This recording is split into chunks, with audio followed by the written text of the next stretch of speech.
കേരള നിയമസഭ പാസാക്കിയ മലയാള ഭാഷാ ബില്ലിനെ സംബന്ധിച്ച് കർണാടക മുഖ്യമന്ത്രി കോൺഗ്രസ് നേതാവ് കൂടിയായ ശ്രീ സിദ്ധരാമയ്യയുടെ ട്വീറ്റ് അങ്ങേയറ്റം നിർഭാഗ്യകരമാണ്.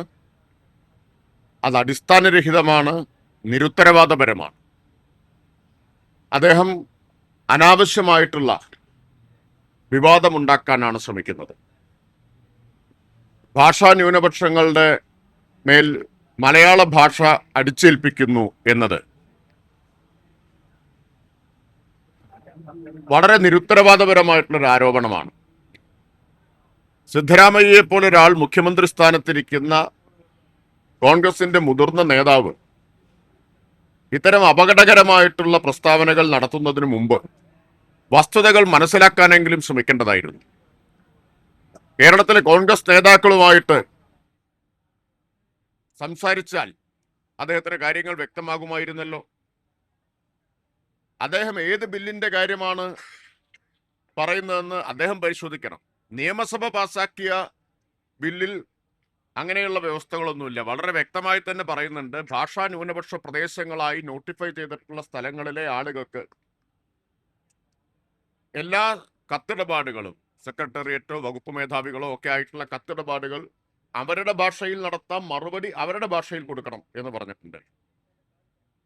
അതുപോലെ ഭാഷാ ന്യൂനപക്ഷ വിഭാഗങ്ങളിൽപ്പെട്ട കുട്ടികൾക്ക് മലയാളം നിർബന്ധിതമല്ല, അവരുടെ ഭാഷ തിരഞ്ഞെടുക്കാം എന്ന് ബില്ലിൽ വ്യക്തമായിട്ടുള്ള വ്യവസ്ഥയുണ്ട്. എന്നിട്ട് നേരെ വിപരീതമായിട്ട് സിദ്ധരാമയ്യയെ പോലുള്ള ആൾ പറയുന്നത് അതിന്റെ പ്രത്യാഘാതങ്ങൾ എന്താണ് എന്ന് അദ്ദേഹം ആലോചിക്കണ്ടേ.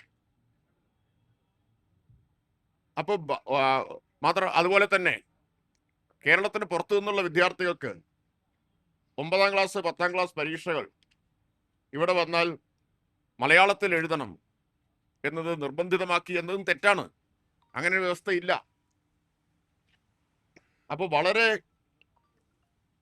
ഉത്തരവാദിത്വമില്ലാത്ത ഒരു പ്രസ്താവന നടത്തിയ സിദ്ധരാമയ്യ അത് പിൻവലിച്ച് ഖേദം പ്രകടിപ്പിക്കണം. കേരള നിയമസഭ ഏകകണ്ഠമായി പാസാക്കിയ നിയമമാണിത്.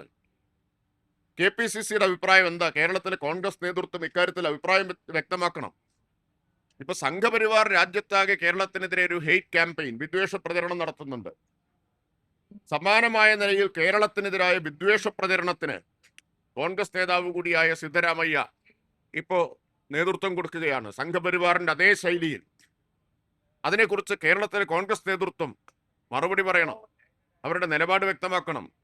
സിദ്ധരാമയ്യ അത് തിരുത്താൻ തയ്യാറാവുന്നില്ലെങ്കിൽ കോൺഗ്രസ് ഹൈക്കമാൻഡ് ഇടപെട്ട് അത് തിരുത്തിക്കണം.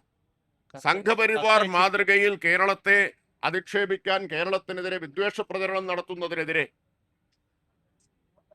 ശക്തമായിട്ടുള്ള വികാരം ഉയർന്നു വരിക തന്നെ ചെയ്യും.